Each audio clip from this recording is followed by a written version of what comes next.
नमस्कार, मैं हूं संदीप चौधरी। आज सबसे बड़ा सवाल में हम बात करेंगे प्रधानमंत्री मोदी की। और प्रधानमंत्री मोदी की बात इसलिए क्योंकि अब से एक घंटे बाद, लगभग एक घंटे बाद, रात 8 बजे प्रधानमंत्री मोदी आपको, मुझको, हम सबको संबोधित करने वाले हैं। और कोरोना काल में देश के नाम प्रधानमंत्री का यह 5वां संदेश होगा। आप जानते ही हम लॉकडाउन 3 में हैं और 17 मई को, अब से 5 दिन बाद, इसकी मियाद खत्म हो रही है। तो सबके जहन में यही सवाल कि प्रधानमंत्री मोदी 17 मई के बाद लॉकडाउन चलेगा, नहीं चलेगा, किस शक्ल में लॉकडाउन रहेगा, अगर रहता है तो क्या इसके बारे में देश को बताने वाले हैं। और कल लगभग 6.25 घंटे प्रधानमंत्री मोदी ने देश के सभी मुख्यमंत्रियों के साथ बातचीत की थी। तो शुरुआती दौर में, कोरोना काल के शुरुआती दौर में, जो प्रधानमंत्री पर आरोप लगा रहा था विपक्ष की सर्वसम्मति नहीं ली जा रही है, की जा रही है, सर्वदलीय बैठक नहीं हो रही है, सबकी सलाह और सबके मशवरे नहीं लिए जा रहे हैं, अब उस बात पर पूरा जोर सरकार का दिख रहा है। और इसमें कहीं ना कहीं केंद्र और राज्य सरकारों में डिफरेंस ऑफ ओपिनियन भी सामने आ रहा है। तो ऐसे में थोड़ा असमंजस भी है। राज्य कह रहे हैं, कुछ राज्य कह रहे हैं भाई ट्रेन क्यों चला रहे हो, कुछ राज्य कह रहे हैं कि नहीं लॉकडाउन बढ़ाना होगा, कुछ कह रहे हैं कि लॉकडाउन को मत बढ़ाइए, कुछ कह रहे हैं कि नहीं आप रेड, ग्रीन, ऑरेंज जोन्स की जो ये परिभाषा है ये राज्य को ही तय करने दीजिए, सिर्फ कंटेनमेंट जोन्स में लॉकडाउन हो, बाकी आप पूरा का पूरा खोल दो। क्योंकि अब लड़ाई कोरोना से लड़ने की बात नहीं है, कोरोना के साथ जीना कैसे है, नई जीवन शैली हम क्या अख्तियार करें, उस पर हमें गौर करना होगा। और 19 मार्च को प्रधानमंत्री ने पहला संबोधन किया था। तब 22 मार्च को कहा था कि ताली थाली बजाकर कोरोना वॉरियर्स के प्रति अपना आभार भी जाहिर करो। फिर 24 मार्च को प्रधानमंत्री आए, 21 दिन के लॉकडाउन की उन्होंने घोषणा की थी। उसके बाद 3 अप्रैल को सामने आए प्रधानमंत्री और लोगों से कहा 5 अप्रैल को दिए जलाइए, मोमबत्ती जलाइए, टॉर्च की लाइट जलाइए, कोरोना के खिलाफ पूरा देश एकजुट हो। और आखिरी संदेश प्रधानमंत्री ने 13 अप्रैल को दिया था। लेकिन जब तीसरा लॉकडाउन हुआ उससे पहले प्रधानमंत्री सामने नहीं आए। तो आज क्या बोलेंगे प्रधानमंत्री, उससे पहले 4 संबोधनों में प्रधानमंत्री ने क्या कहा, उस पर एक निगाह डाल लेते। कर्फ्यू के दरमियान कोई भी नागरिक घरों से बाहर न निकले, न सड़क पे जाएं, न मोहल्ले में या सोसाइटी में इकट्ठे हो, अपने घरों में ही रहें। आज रात 12 बजे से संपूर्ण देश में संपूर्ण लॉकडाउन होने जा रहा है। आज रात 12 बजे से घरों से बाहर निकलने पर पूरी तरह पाबंदी लगाई जा रही है। 5 अप्रैल को रविवार को रात 9 बजे घर की सभी लाइटें बंद करके घर के दरवाजे पर या बालकनी में खड़े रहकर 9 मिनट के लिए मोमबत्ती, दिया, टॉर्च या मोबाइल की फ्लैशलाइट जलाएं। भारत में लॉकडाउन को अब 3 मई तक और बढ़ाना पड़ेगा। यानी 3 मई तक हम सभी को, हर देशवासी को लॉकडाउन में ही रहना होगा। तो अब घंटा भर बचा है, ऐसे में आज का सबसे बड़ा सवाल, 8 बजे मोदी आ रहे हैं, क्या ला रहे हैं?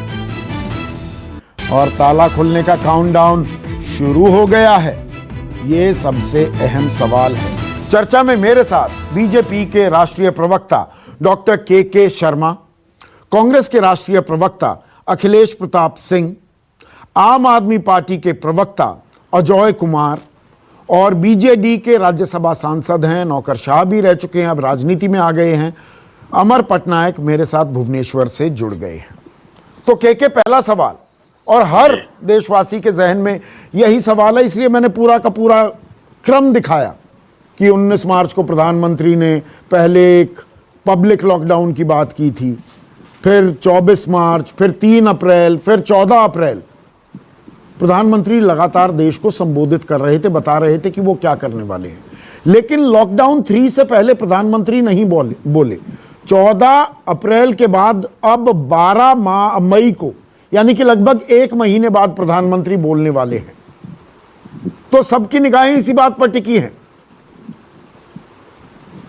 देखिए संदीप जी, थोड़ा इको हो रहा है, एक करा दीजिए। हाँ, मैं ठीक कराता हूँ। देखिए 1 घंटे बाद देशवासियों सबको पता लगी जाएगा प्रधानमंत्री जी क्या बोलने वाले हैं। उसमें कोई अटकल लगाने की आवश्यकता मुझे लगती नहीं। लेकिन मैं बड़े विश्वास के साथ संदीप जी कह सकता हूं कि प्रधानमंत्री जी 125 करोड़ जनता इस देश की जो है उसके हितों को ध्यान में रखते हुए जान भी जहान भी इस सूत्र को चरितार्थ करते हुए अपनी बात जो है देश के सामने रखी। उसमें संपूर्ण देशवासी जो कोरोना से संघर्ष कर रहे हैं, डटकर मुकाबला कर रहे हैं, मैं समझता हूं उनके आत्मविश्वास, उनकी जो प्रतिबद्धता है, उनकी जो संकल्प शक्ति है, उसको और दृढ़ हो और दृढ़ता के साथ इस जो भयानक महामारी है इसका देश सामना करे। इसके लिए उनका जो संदेश होगा वो सहायक सिद्ध होगा। नहीं, देखिए, जान है तो जहान है, ये तो प्रधानमंत्री ने कह दिया था अपने संबोधन में। लेकिन अब मामला तो जान भी जहान भी का आ गया है।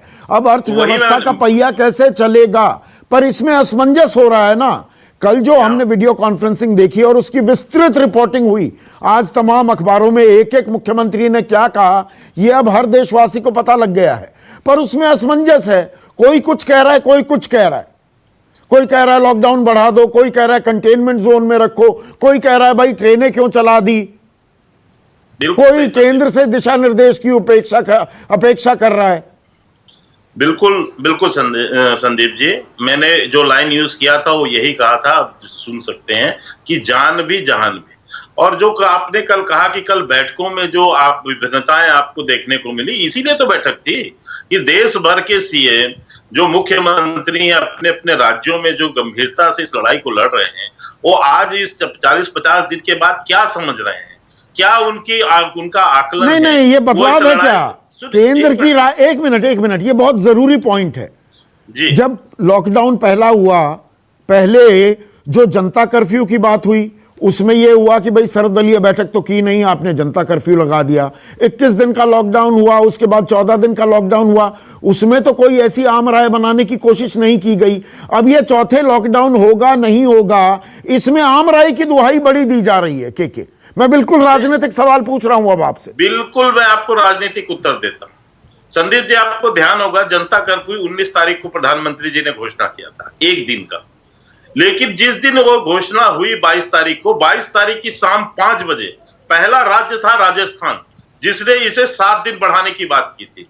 इसके बाद दूसरा राज्य था पंजाब, जिसने इसको आगे बढ़ाने की, ये सब तो कांग्रेसी राज्य है, ये उसकी बात मत कहिए। ये इसके बाद लगातार मुख्य सचिवों की और मुख्यमंत्रियों की 3 बैठकें होती हैं, कल चौथा बैठक था। तो ये उससे भी विचार विमर्श होता था और विचार विमर्श के बाद वो लोग जैसी राय रखते थे और जिस ढंग से अपनी बात बताते थे। ये अलग बात है कि आप राजनीति करते हुए ये बात, जिस दिन सोनिया गांधी ने अभी 1 सप्ताह पहले अपने मुख्यमंत्रियों के साथ बैठक किया, उस दिन कांग्रेस के मुख्यमंत्रियों के सुर बदले। उसके पहले बताइए एक बयान मुझे कांग्रेसी मुख्यमंत्रियों का जिन्होंने इस तरह के प्रश्न उठाए हो। और प्रधानमंत्री जी ने तो यह भी कहा कि बैठक के बाद भी आपके पास पूरी फुर्सत है, आप जब चाहें मेरे से आप फोन पर अकेले बात कर सकते हैं। इसके सोनिया गांधी की बैठक करने के पहले ठीक है, मुख्यमंत्री आप अब कांग्रेस पर आरोप लगा रहे हैं, तो कांग्रेस से सवाल। अखिलेश प्रताप सिंह स्क्रीन पर। अखिलेश प्रताप सिंह जी, 17 तारीख को क्या होगा? और ये सवाल मैं इसलिए पूछ रहा हूं, प्रधानमंत्री आज देश को संबोधित करने वाले हैं, लेकिन बहुत कुछ संकेत कल की वीडियो कॉन्फ्रेंसिंग से मिल गए हैं। अब क्या ये केंद्र और राज्यों में तनातनी में तब्दील हो गया है? हम एकजुट होकर लड़ रहे हैं क्या? या अब तक जो केंद्र ड्राइव कर रहा था कोरोना के लॉकडाउन को, अब विकेंद्रीकरण और संघीय ढांचा भी याद आने लगा है क्या? देखिए, आपने पूछा कि आज प्रधानमंत्री जी क्या बोलेंगे। मुझको लगता है कि प्रधानमंत्री जी आज पीएम केयर फंड को उजागर कर देंगे, क्योंकि तमाम बातें उठ रही थी।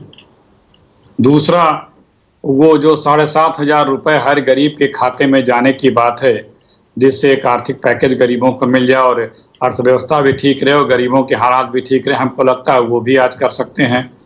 तीसरा, मध्यम और लघु उद्योगों को कोई बड़ी राहत पैकेज दे सकते हैं। ये अपेक्षा तो हम यही करते हैं, क्योंकि हम तो बेहतर की अपेक्षा करते हैं और यही बेहतर रास्ते हैं, तो हो सकता है ये करें। दूसरी बात, एक मुहावरा है, बिना विचारे जो करे सो पाछे पछताए। काम बिगाड़ो आपने जग में होत हंसाए। कहाँ से चले थे, कोरोना से लड़ेंगे, कोरोना से हराएंगे, और आगे कोरोना के साथ अब जीना होगा।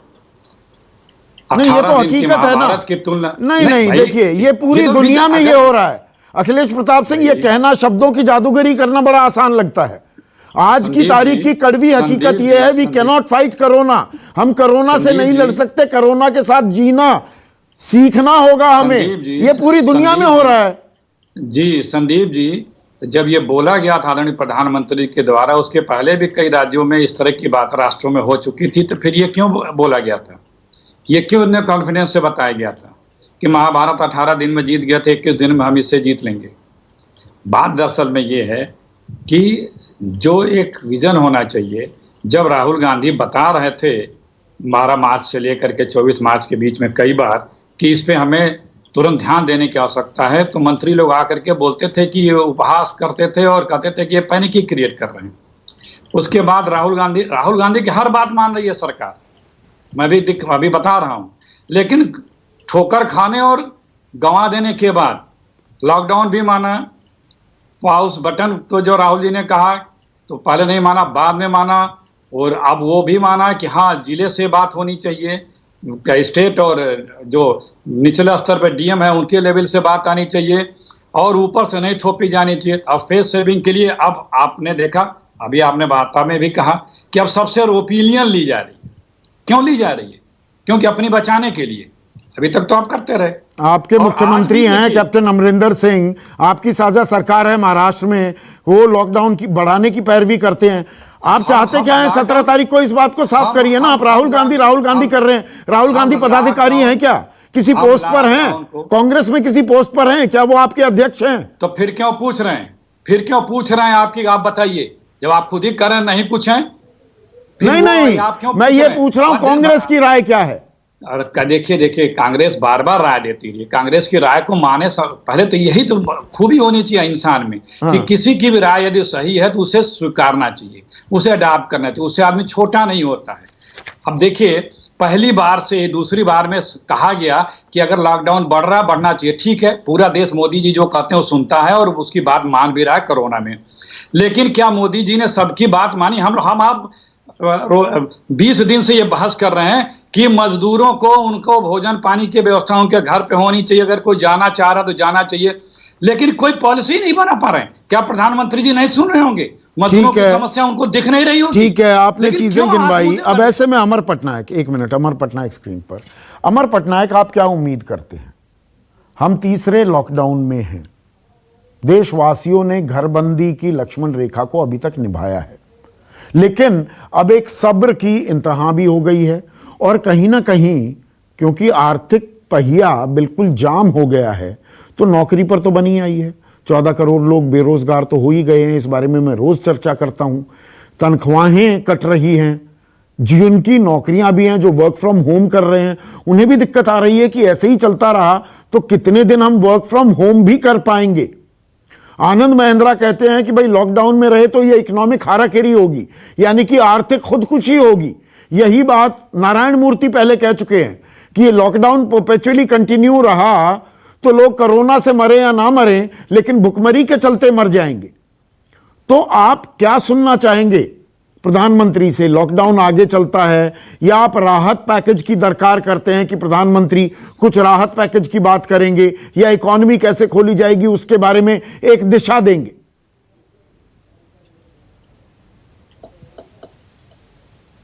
एक तो है कोरोना को मुकाबला जो है उसके बारे में वो मुझे लगता है कि सही दिशा दिखाएंगे कि कोरोना जो हमारा लॉकडाउन था वो कोरोना को डिफीट करने के नहीं था, वो हमारा प्रिपेयर्डनेस बढ़ाने के लिए था कि कोरोना का जब बढ़ेगा, नंबर ऑफ पेशेंट्स बढ़ेंगे, तो हमारे हॉस्पिटल्स जो हैं, हमारे नर्सेज जो हैं, हमारे डॉक्टर्स जो हैं, वो सफिशिएंट क्वांटिटी, जितने भी वार्ड्स हैं वो सफिशिएंट नंबर में होंगे उसको मुकाबला करने के लिए। तो मुझे लगता है कि उसके ऊपर प्रधानमंत्री का एक ही संदेश रहेगा कि इसको लड़ना पड़ेगा और लड़ने के लिए सोशल डिस्टेंसिंग, मास्क यूज करना, वो उसको हमारा जीवन का एक अंग बनाना पड़ेगा जब तक इसका वैक्सीन ना निकले। दूसरा चीज जो है इकोनॉमी के ऊपर, मुझे लगता है कि अब इकोनॉमी के ऊपर पहली बार प्रधानमंत्री थोड़ा ज्यादा बोलेंगे। आपको पता होगा कि हमारे उड़ीसा के चीफ मिनिस्टर जब नवीन पटनायक जी जब प्रधानमंत्री के साथ बात कर रहे थे तो तीन चीज बताए थे कि कोरोना के बारे में जो कंटेनमेंट है, कहाँ पे हॉटस्पॉट बनना चाहिए, कहाँ पे ऑरेंज होना चाहिए, वो डिस्ट्रिक्ट मैजिस्ट्रेट को करना चाहिए, ना कि पूरा डिस्ट्रिक्ट को यूनिट बना देंगे, तो इकोनॉमिक इम्पैक्ट कम पड़ेगा। दूसरा बोले थे कि खाली ये लॉकडाउन हटाने के एग्जिट पॉलिसी बनाने से कुछ नहीं होगा, एक standard operating procedure national level पे बनाना पड़ेगा प्रोडक्शन लाइन को और जो कंजम्पशन लाइन को लिंक करने के लिए। वो कभी कभार स्टेट का बियॉन्ड भी जा सकता है, तो इसलिए एक नेशनल पॉलिसी बनाना पड़ेगा। और तीसरा जो है कोरोना के मामले में लेकिन स्टेट के ऊपर कंप्लीटली छोड़ देना चाहिए कि कब कहाँ पे क्या कंटेनमेंट करना है, कितना लॉकडाउन करना है। इकोनॉमी का जो है उसके ऊपर महात्मा MGNREGS का जो है हमारा जो बढ़ाना चाहिए, फिस्कल पैकेजेस जो बढ़ाना चाहिए, डिफरेंट सेक्टर्स को करना चाहिए।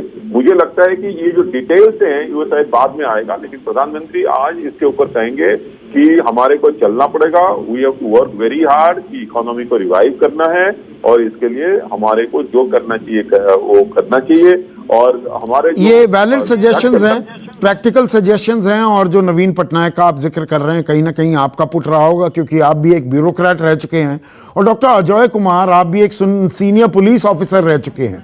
तो जो बात अमर पटनायक कह रहे हैं या जो नवीन पटनायक ने प्रधानमंत्री से कही, आपके भी मुख्यमंत्री ने यही बातें कही हैं कि भाई जो ये red zone, orange zone, green zone बना रखा है और केंद्र कहता है कि भाई ये रेड होगा, ये ऑरेंज होगा, ये ग्रीन होगा, ये केंद्र को ना करने के बजाय राज्यों को अख्तियार होना चाहिए, उनको हक होना चाहिए।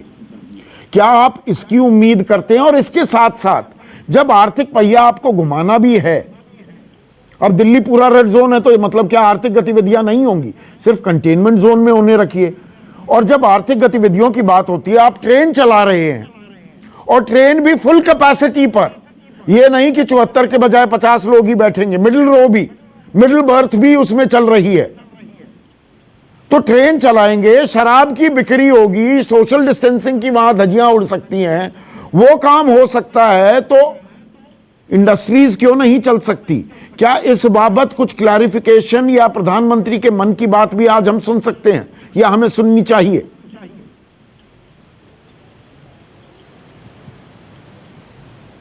समस्या तो अनेक है, लेकिन सबसे पहले तो ये प्रवासी मजदूर वाली बात समस्या पर हम लोग सब लोग को चर्चा करनी चाहिए।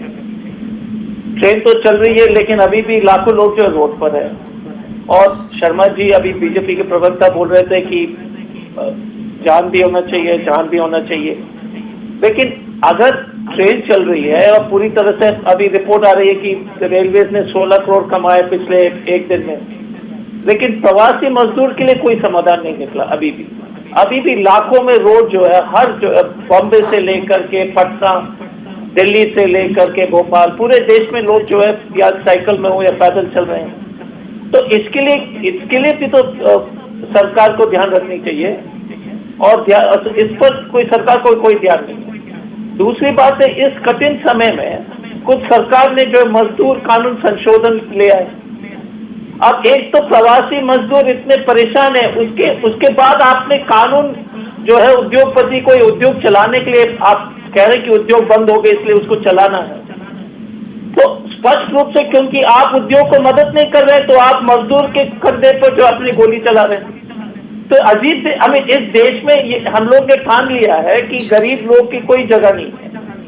हम दिल्ली में कह रहे हैं कि आप हॉटस्पॉट जरूर उसका पहचान हम लोग पहचान कराएंगे और अपना अर्थव्यवस्था को वापस पटरी पे ले आएंगे। पिछले एक महीने में दिल्ली में 350 और 400 करोड़ के आसपास का जो है टैक्स का संग्रह हुआ है, और हम हर महीने जो है 4000 करोड़ के आसपास हमारी टैक्स कलेक्शन होती है। तो हमारे पास पैसे नहीं है, केंद्र सरकार पैसे नहीं देगी, तो अगर प्रदेश अगर टैक्स एकत्रित नहीं कर पा रहा है, केंद्र सरकार पैसे भी नहीं देंगे, फिर हर चीज बंद हो जाएगा। डॉक्टर के जो है तनख्वाह देने के लिए हमारे पास पैसे नहीं होंगे, नर्स के लिए पैसे नहीं होंगे, तो अर्थव्यवस्था कुछ शुरू करना तो अनिवार्य है। ठीक है, लेकिन हम सब लोग को, क्योंकि इसमें संदीप जी इस चैनल सभी जो है, मैं बोलता हूँ कि सभी देशभक्त हैं, सभी राष्ट्रभक्त हैं, सभी पार्टी जो है देश के इसमें सोचते हैं, लेकिन जिस तरह से हमने इस देश में प्रवासी मजदूर के साथ अन्याय किया है, मैंने पूरी दुनिया देख रही है। और आप ट्रेन चला रहे, एसी ट्रेन चला रहे, लेकिन आपके पास अभी भी, आप इतने दिन बाद आप बोल रहे कि ट्रेन चलाने के लिए आप ट्रक भी चल रहा है तो 3-3 हजार। ठीक है, आपकी बात में समझ गया। तो मैं अब स्पेसिफिकली मजदूरों की बात कर रहा हूं, के शर्मा। देखिए, मजदूरों को दिक्कतें आ रही हैं। अभी कल तक आपने 366 ट्रेनें चलाई, लगभग 4 लाख लोग अपने घर पहुंचे हैं, पर वहाँ भी पहले क्वारंटीन होंगे। घर क्या, वो पहले अपने राज्य पहुंचेंगे, वहाँ क्वारंटीन होंगे। और यहाँ पर आंकड़ा जो है, सिर्फ मतलब बिहार की बात कर लूँ तो 28 लाख ने तो रजिस्टर किया कि हम अपने राज्य वापस, अपने घर वापस जाना चाहते हैं। तो ये करोड़ों की संख्या है, इसमें तो बहुत टाइम लग जाएगा। तो मजदूरों के जो कंसर्न्स हैं, प्रधानमंत्री हमेशा कहते हैं ये गरीबों की सरकार है। कतार में आखिरी व्यक्ति जो खड़ा है, दीनदयाल उपाध्याय का जिक्र करते हैं, उसके बारे में सरकार सोचती है। तो मजदूरों को लेकर प्रधानमंत्री अपने मन की बात क्यों नहीं करते हैं, या मजदूरों की जो परेशानी है। अब आरोप लगाती है कांग्रेस, रघुराम राजन के साथ राहुल गांधी एक इंटरव्यू करते हैं। रघुराम राजन कहते हैं कि भाई 50% मजदूरों के भी खाते में, उनके परिवारों के खाते में 7,500 रुपये डाल दीजिए, 65,000 करोड़ का खर्च आएगा। पर सरकार की तरफ से कोई बयान नहीं आता, कोई जवाब नहीं आता। मैं संदीप जी, मेरे ऊपर कई आरोप लगाए हैं, अजय राय जी ने भी लगाया है, पहले कांग्रेस के प्रवक्ता भी, तो मुझे थोड़ा समय दे दीजिए। बिल्कुल। देखिए, पहले तो अखिलेश प्रताप सिंह जी बहुत बोल रहे थे कि आप कोरोना के साथ जीना है ना। 4 दिन पहले राहुल गांधी जी का प्रेस कॉन्फ्रेंस था। राहुल गांधी जी ने क्या बोला कि 99% लोगों को कोरोना से डरने की जरूरत नहीं है, केवल 1% लोगों को कोरोना का डर है। आपके प्रेस में, आपके रिकॉर्ड में है, चाहे तो इनको चला के सुना दीजिएगा। 99% लोगों को देश में डरने की जरूरत है। यदि 99% लोगों को डरने की जरूरत नहीं है, तो पंजाब सरकार और महाराष्ट्र की सरकार जो कांग्रेस की उससे है, वो लॉकडाउन बढ़ाने की बात क्यों कर रही है? तो क्या राहुल गांधी और अमरिंदर सिंह और शिवसेना, वहां जो सरकार, इनके बीच कोई समन्वय है? या ये एक आदमी एक बात बोलता है, दूसरी आदमी दूसरी बात बोलता है? इनकी समझ कहां चली गई? केवल विरोध है। अब दूसरी बात, ये कहते हैं पीएम कोष, कुल 7 सप्ताह हुए हैं संदीप जी, अभी लोग उसमें फंड में पैसा दे रहे हैं और उससे खर्च हो रहा है। आप जानते हैं कि ये सरकारी फंड है और इसमें जो भी होता है उसकी प्रॉपर ऑडिट होती है। लेकिन सिवाय जो एक भ्रष्ट पार्टी है जिसका मस्तिष्क भ्रष्टाचार में है और जो पूरी तरह से नंगे होकर डूबे पड़े हैं भ्रष्टाचार में, उनको भ्रष्टाचार के सिवाय क्या दिखाई देगा? देखिए, ये कांग्रेस और आपकी लड़ाई चलती रहेगी। 1 मिनट के नहीं, आपने क्योंकि पीएम केयर फंड की बात की है, मैंने मजदूरों का सवाल पूछा था। मुझे इस बात का जवाब दे दीजिए कि प्रधानमंत्री पीएम केयर फंड में 151 करोड़ रुपए दिए, रेलवे ने दिए कि नहीं दिए? दिए ना सर, एक मिनट मेरा सवाल सुनिए। और मजदूरों को अपने घर पहुंचाने में 10 लाख मजदूरों को अगर आप पहुंचाते हैं, अभी 4 लाख मजदूर हैं, 10 लाख मजदूर, 1,000 रुपए उन पे खर्च होता है तो 100 करोड़ रुपए लगेंगे। 100 करोड़ रुपए खर्च नहीं कर सकते। 85-15 की राजनीति होती है, पर रेलवे के पास इतना पैसा है कि पीएम केयर फंड में 151 करोड़ दे देंगे। मजदूरों की बात कीजिए ना, राजनीति छोड़िए। राजनीति नहीं, मेरे ऊपर राजनीतिक प्रश्न हुए तो जवाब तो राजनीतिक मुझे देना होगा ना। हाँ। अब मैं मजदूरों पे आता हूं। आपने प्रश्न किया कि क्या प्रधानमंत्री जी ने प्रवासी मजदूरों पे कोई बात नहीं की। जो दूसरा उनका संदेश है, आप निकाल के पढ़िए उसको। क्या बोला है उन्होंने प्रवासी मजदूरों को लेकर? उन्होंने देश से माफी भी मांगी मजदूरों से। इसके अलावा प्रवासी मजदूर के ये कह रहे हैं कि ट्रेन नहीं चल रही है। ट्रेन किसको चलाना है? ट्रेन की मांग कौन करेगा? राज्य सरकारें करेंगी ना। जब महाराष्ट्र से, राजस्थान से, दिल्ली से, ये इन सरकारों को ट्रेन की मांग करनी है ना। प्रवासी कहां से जा रहे हैं? महाराष्ट्र से जा रहे हैं, राजस्थान से जा रहे हैं। मुझे एक चीज बताइए कि 50 दिन से ज्यादा हो गए, मजदूरों के खाते में कितने पैसे गए? 1,70,000 करोड़ का आपने बजट रखा, 2,000 रुपए गए। 2,000 रुपए में पूरे 50 दिन चला सकता है कोई गरीब अपने परिवार का? संदीप जी, आप बात पालन पोषण कर सकता है? मुझे बात में आपने मजदूरों के पीछे, मैं मजदूरों पर बता रहा हूं। अजय राय ने एक प्रश्न उठाया था कि ये सरकार ट्रेन नहीं चला रही। दिल्ली सरकार को चाहिए ना। और दूसरी बात, प्रवासी मजदूरों की ये कह रहे हैं, केजरीवाल जी ने 4.5 लाख मजदूर ले जाके आनंद उसमें बिहार में बॉर्डर पर जाके खड़ा कर दिया रातों रात, डीटीसी का बस लगाकर। संदीप जी, ये मजदूरों की वो कर रहे थे। आज ये हमसे पूछते हैं मजदूरों के संदर्भ में, क्यों महाराष्ट्र से मजदूर प्रवासी भाग रहे हैं वहां से? क्यों महाराष्ट्र की सरकार विफल है उनको रोटी खिलाने में? क्यों उनको सहायता नहीं दे पा रही है? मैं यही सवाल कांग्रेस से पूछूंगा। अखिलेश प्रताप सिंह स्क्रीन पर। अखिलेश प्रताप सिंह, मैं आ रहा हूं अजय, एक मिनट, पहले अखिलेश प्रताप सिंह से सवाल पूछ लूं। अखिलेश प्रताप सिंह, कहना बड़ा आसान हो जाता है, केंद्र नहीं दे रहा है, मजदूरों की बात नहीं करता है, उनके खाते में पैसे नहीं, 65,000 करोड़ दे दो। आपकी तो सरकारें हैं ना, मध्य प्रदेश में भी हैं, राजस्थान में भी है, पंजाब में भी है, छत्तीसगढ़ में भी है, पुडुचेरी में भी है, झारखंड में भी आपकी साझा सरकार चल रही है, आप दे दीजिए ना। नहीं, हम तो दे ही रहे हैं, हम तो साझा रसोई से खिला रहे हैं। तो मध्य प्रदेश, महाराष्ट्र से लोग क्यों भाग रहे हैं? सुन लीजिए, मैं वही तो कहने जा रहा हूं, सुन लीजिए। क्यों भाग रहे हैं लोग? ये एक ही प्रदेश की समस्या नहीं है। आपसे कहा गया, मतलब भारत की सरकार से कहा गया कि टेम्परेरी राशन कार्ड बना दो, सबको राशन मिल जाए, हम 2-4 खाना पका दे सकते हैं। राशन के लिए तो टेम्परेरी राशन कार्ड आप नहीं बना सकते। राशन इफरात गोदामों में भरा पड़ा है, लेकिन नहीं बनाए। क्यों? क्या समस्या थी भाई आपको? क्या परेशानी थी? क्योंकि गरीब से लगाव नहीं है, लगाव होता तो एक दिन में बन गया होता। दूसरी बात कि जो अभी कहा गया कि राज्य सरकारें ट्रेन मांगेंगी, मजदूरों के लिए राज्य सरकारें ट्रेन मांगे और बाकी लोगों के लिए केंद्र सरकार खुद ट्रेन चला दे। भाई वाह, भाई वाह। झूठ बोलते रहे कि फ्री में ट्रेन चला रहे हैं, पोल खुल गई कि पैसे ले रहे हैं। कांग्रेस पार्टी खुद हर जगह पैसे देके ट्रेनों का पेमेंट कर रही है मजदूरों की। तो आपके दिल में ये दिख रहा है कि आप कितने मजदूरों के प्रति निष्ठुर हैं। आज भी लाखों मजदूर सड़क पे फिर क्यों हैं? ये प्रदेश सरकारों की समस्या नहीं है माइग्रेंट लेबर्स की, आपकी एक राष्ट्रीय नीति नहीं है। और 20, 25, 30 दिन से इस पे रोज बात होती है, लेकिन सरकार को कदम उठाने नहीं है। नहीं, राजनीति कर रहे हैं ना आप सब लोग इस पूरे खेल में। डॉक्टर अजय कुमार, सब राजनीति कर रहे हैं ना। आप भी अगर ट्रेन जा रही है और बिहार ट्रेन में आप मजदूरों को भेज रहे हैं, 6.5 लाख रुपए का खर्चा, और गोपाल राय से लेकर आपके मुख्यमंत्री ट्वीट करने लगते हैं फोटो लगाकर कि बड़ा एहसान कर दिया, उसमें भी बाद में पता लगता है कि पैसे मांग लिए बिहार से, और पूरा खेल 6.5 लाख रुपए का। ये मजदूरों के नाम पर सारे राजनीति करने में लगे हुए हैं। एक मिनट, पहली बात है कि हमने तो पैसे दे दिए थे, और ये था कि वो बिहार सरकार पैसे देगी, नहीं देते तो कोई बात नहीं, हमने तो पैसे मांग लिए ना, उन्हें भेज कर और पैसे मांग लिए बिहार से। नहीं, क्योंकि ये सरकारी प्रक्रिया थी, वो देने को तैयार नहीं है तो कोई दिक्कत नहीं है, हमने तो पैसे दे दिए। लेकिन राजनीति में शर्मा जी से एक ही चीज कहना चाहूंगा कि अगर सूरत में जो है प्रवासी मजदूर अगर रोड पर है, तो वहां पर अगर ट्रेन की व्यवस्था नहीं है, एसी ट्रेन चल सकती है, और देश भर में प्रवासी मजदूर के लिए प्रधानमंत्री ने माफी मांगा, उसके बाद कुछ कार्यक्रम तो कुछ ठोस कदम नहीं उठा रहे।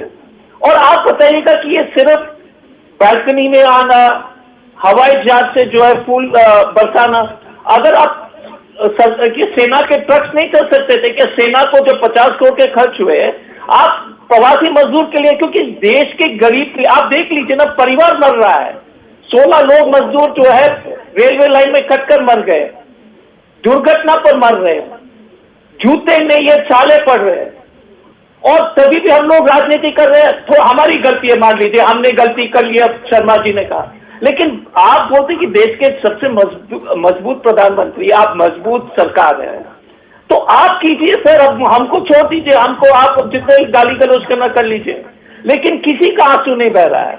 और मैं किसी का पॉलिटिक्स इस पर बंद होनी चाहिए। अभी भी प्रवासी पुलिस कितनी कठोर तरीके से व्यवहार कर रहे हैं। बिल्कुल, ये हमारी प्राथमिकता नहीं दिखती है। अजय, आप जुड़े, आपका बहुत बहुत शुक्रिया, आपने यहीं तक का हमें वक्त दिया था। एक मैं छोटा सा ब्रेक लूंगा। हमने मजदूरों की बात की है, हम आर्थिक पैकेज की बात करेंगे, अर्थव्यवस्था की भी हम बात करने वाले हैं, और इसके अलावा और क्या कुछ आउट ऑफ द बॉक्स हम उम्मीद कर सकते हैं प्रधानमंत्री के संदेश में। ब्रेक के बाद चर्चा जारी है।